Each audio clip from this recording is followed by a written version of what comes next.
Hello everyone, welcome back to my channel. আজকে আর video শুরুতে তোমাদের এই কথাটা বলবো না। আশা করি সবাই খুব ভালো আছো আর আমিও খুব ভালো আছি। কারণ আমরা সকলেই জানি আমরা কেউই ভালো নেই। আমাদের রাজ্যে যে একটা এত বড় দুর্ঘটনা ঘটে গেল, তার কিন্তু আমরা সঠিক বিচার এখনও পাইনি, আর পাবো কিনা সেটাও জানি না। কিন্তু তা সত্ত্বেও আমাদের লড়াই করে যেতে হবে। তো সেদিন ছিল 20 তারিখ, আর সেদিন ছিল মঙ্গলবার। তো আমি আমার জলপাইগুড়ি থেকে কলকাতা সেদিন ব্যাক করার ছিল। তো এখানে আমার বাবা আর আমি ফিরবো, আর প্রিয়া আর আমার ভাই বোম্বা ওরা আমাদেরকে স্টেশনে ছাড়তে এসেছিল। তো এটা হচ্ছে আমাদের জলপাইগুড়ি রোড স্টেশন। তো আমরা আমাদের বাড়ি থেকে টোটোতে করে এলে 20 থেকে 25 মিনিট সময় লাগে। তো এটা হচ্ছে আমাদের জলপাইগুড়ি রোড স্টেশনটা কি সুন্দর, তাই না? তো এখানে ভাই আমার লাগেজগুলো নিয়ে আসছিল, আর আমরা এখানে একটা প্ল্যাটফর্ম টিকিট কেটে নিয়েছিলাম দুটো, ভাই আর প্রিয়ার জন্য। ভাই হাত দিয়ে কর। এটা কি গাড়ি যাচ্ছে? এটা মালটেন।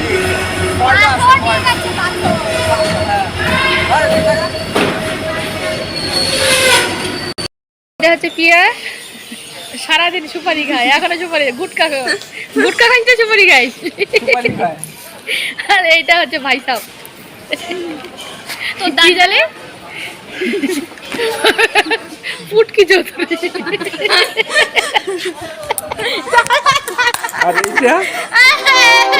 আর এটার নাম হচ্ছে চৌধুরী।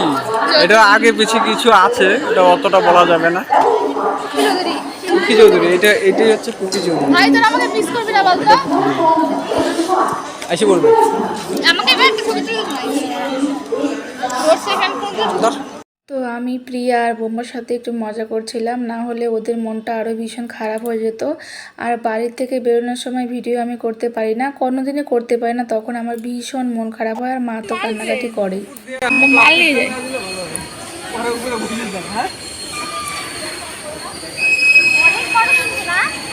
রাস্তা থেকে ট্রেন আসবে, সবাই আগে যাচ্ছে।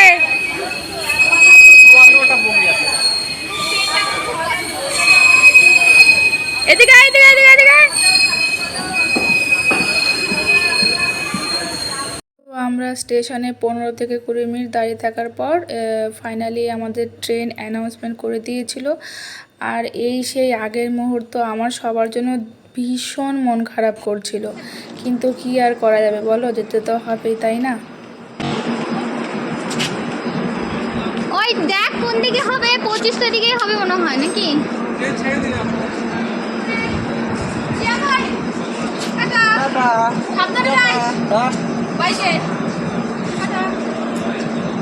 বাবুকে দেখে রাখিস, যা।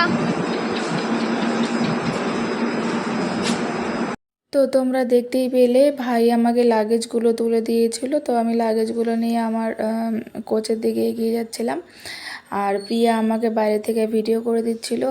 এই মুহূর্তটা তো আরও সবচেয়ে বেশি খারাপ লাগে, মানে তখন যে কি খারাপ লাগে একমাত্র মেয়েরাই জানে, যে বাবার বাড়ি থেকে চলে আসার সময় ওদের ভেতরটা একদম ভেঙে চুরমার হয়ে যায়। আর এই খারাপ লাগাটা হয়তো সারা জীবনই আমার মধ্যে থেকে যাবে। আমি মনে প্রাণে এখনও জলপাইগুড়িতেই পড়ে থাকি, আমার কলকাতাতে একদমই মন বসে না। আর আমি সারাদিন একাই থাকি, তার জন্য আরও বেশি বেশি ওদেরকে সবাইকে মিস করি আমি।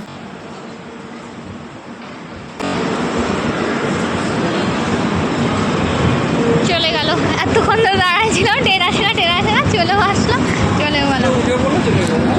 এই যে আমরা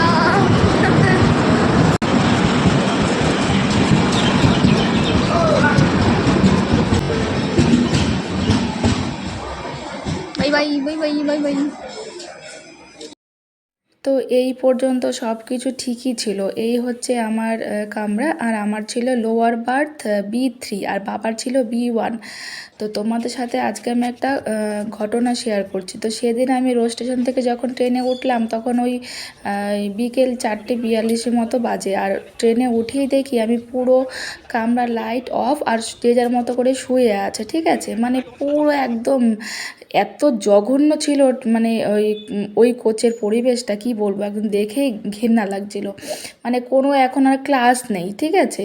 মানে কেউ কেউ তো এরকম ট্রেনে ট্রাভেল করে, মানে ফার্স্ট টাইম আর কিছু জানেই না। হ্যাঁ, তো সেদিন আমি উঠলাম ট্রেনে, আমি আর বাবা। তো আজ আমার বাবা যেহেতু অসুস্থ, তো আমি চেষ্টা করছিলাম যদি আমাদের সাথে সিটটা অ্যাডজাস্ট করে তাহলে বাবাকে আর আমি এক জায়গায় থাকতে পারবো, কিন্তু কেউ অ্যাডজাস্ট করেনি। উল্টে আমার সাথে এত মিসবিহেভ করেছে প্যাসেঞ্জারগুলো, এত অসভ্য। আমি যে ওদের জুতো পেটা করিনি এটাই ওদের ভাগ্য, ঠিক আছে। আমি ওয়াশরুমে গেছিলাম, তখন বাজে 5:30। তো এসে দেখি মিডিল বার্থ তুলে এই যে দেখতে পাচ্ছ উপরে জানোয়ারটা, তাদের পুরো একটা ওদের গ্রুপ ছিল, ওই 45 না 40 জনের, ঠিক আছে। আর পুরো লেবার ক্লাস, ঠিক আছে। লেবার বলে বড় কথা না, সবাই মানুষ, কিন্তু এরা হচ্ছে ভদ্রতা জানে না। তো আমি বললাম যে আমার যেহেতু লোয়ার বার্থ ছিল, যে আপনি এই 5:30টার সময়, সন্ধ্যে 5:30টার সময় আপনি মিডিল বার্থ তুলে শুয়ে রয়েছেন কেন? উনি আমাকে মানে পাল্টা জবাব দিলেন যে আপনি এইভাবেই বসে থাকুন, আপনাকে এইভাবেই বসতে হবে। তো আমি বললাম এটা কোনো রুলস নেই, রাত 10টার আগে কেউ বার্থ তুলে শোয়ার নিয়ম নেই। তো উনি আমার সাথে আর্গুমেন্ট করতে লাগলেন, আমি কিচ্ছু বললাম না, ঠিক আছে। তারপর আমি একদম যে রেলওয়ের হেল্পলাইন নাম্বার আছে যেখানে কমপ্লেন করা হয়, আমি সেখানে ফোন করলাম ডাইরেক্ট, ঠিক আছে। করার পর যখন RPF এসে ওনাদেরকে আচ্ছা মতো তাল দিল, তখন কিন্তু পুরো ভোল পাল্টে যায় ওনাদের, ঠিক আছে। আর এটা হচ্ছে রাতের সিন, মানে আমি সারা রাত ঘুমোতে পারিনি, এত নাক ডাকছিল। তোমাদের এটা জেনে রাখা ভালো, তো তোমাদের সাথে যদি তোমরা কোনো মেয়ে বা মহিলা ট্রেনে একা ট্রাভেল করো, সেই ক্ষেত্রে কিন্তু তোমরা রেলওয়ে থেকে সিকিউরিটি পেতে পারো। মানে তোমরা সে রেলওয়ে যে 139 হেল্পলাইন নাম্বারটা আছে সেখানে কল করে তোমরা বলতে পারো যে আমি একা ট্রাভেল করছি, আমার সিকিউরিটি লাগবে। তাহলে কিন্তু ওরা তখন তো একজন লেডি RPFকে তোমার সাথে পুরো জার্নি টাইমটা রাখতে বাধ্য, ঠিক আছে। এখন কিন্তু রেলওয়ের আইন খুবই কড়া। হ্যাঁ, তো অনেকে এটা জানে না।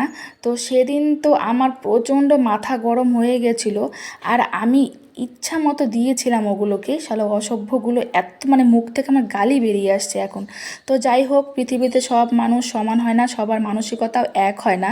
এরকমও অনেক আছে, যে আমি তো অনেকে ট্রাভেল করি এখন, তো এরকম অনেকেই আছে যারা ইচ্ছে করে বার্থ ছেড়ে দেয়, মানে লেডিস দেখে, ঠিক আছে। লাস্ট টাইম তো এরকম হয়েছিল যখন আমি জলপাইগুড়িতে একা গেছিলাম, আমার পুরো লাগেজগুলো একজন দাদা আমাকে রোড স্টেশনে নামিয়ে দিয়েছিলেন, এত ভালো লোক। তো পৃথিবীতে সবাই খারাপও হয় না, সবাই আবার ভালো হয় না। যেরকম কিছু কিছু ভালো মানুষ থাকে, আর কিছু কিছু জানোয়ার থাকে, পশু থাকে। তাই পশু আর মানুষকে গুলিয়ে ফেললে হবে না, তাই সবাইকে চোখ কান খোলা রাখতে হবে, সতর্ক থাকতে হবে। আর যেখানেই কোনো অন্যায় দেখতে পারবে না, সেখানে অবশ্যই তার প্রতিবাদ করবে। সবশেষে সেদিন সকালবেলা আমরা আমাদের যাদবপুরের বাড়িতে পৌঁছে গেছিলাম। আর এটা হচ্ছে বুধবার সকালবেলা, মানে আমরা কলকাতা থেকে কাঁচরাপাড়ার উদ্দেশ্যে রওনা দিয়েছিলাম। ওই বাড়ি থেকে আমরা ওলা বুক করে নিয়েছিলাম, আর শিয়ালদা থেকে আমাদের ট্রেন ছিল। আর বাবাও যেহেতু অসুস্থ, তাই আর ট্রেনে আর আসলাম না, গাড়িতে করে এলাম। কিন্তু আমার কিন্তু বেশি কমফোর্টেবল লাগে হচ্ছে ট্রেনেই আর টোটোতে, আমার কিন্তু গাড়িতে চড়তে একদম ভালো লাগে না। তো এখানে আমার বমি বমি লাগছিলো, তাই আমি জানলা খুলে যাচ্ছিলাম। এসি গাড়ি ছিল, আমি কিন্তু মানে এসিতে আমার আরও বেশি প্রবলেম হয়, এটা কিন্তু একটা খুব খারাপ অভ্যেস। তো যাই হোক, আজকের ভিডিওটা কেমন লাগলো অবশ্যই কমেন্টে জানিও। আর ফেসবুক থেকে দেখে থাকলে আমার পেজটাকে ফলো করে দিও, আর ইউটিউব থেকে দেখে থাকলে আমার চ্যানেলটাকে সাবস্ক্রাইব করে দিও। আর তোমরা হচ্ছে এই ফটোগুলো দেখে নাও, এগুলো তো আমি বারবার দেখি আর একা একাই হাসি, আবার মনও খারাপ হয়। তো যাই হোক, সব মিলিয়ে ভালো লাগা খারাপ লাগা তো জীবনে থেকেই যাবে। খুব শিগগিরই আবার বাড়িতে যাব, জলপাইগুড়িতে যাব। তোরাও ভালো থাকিস, টাটা।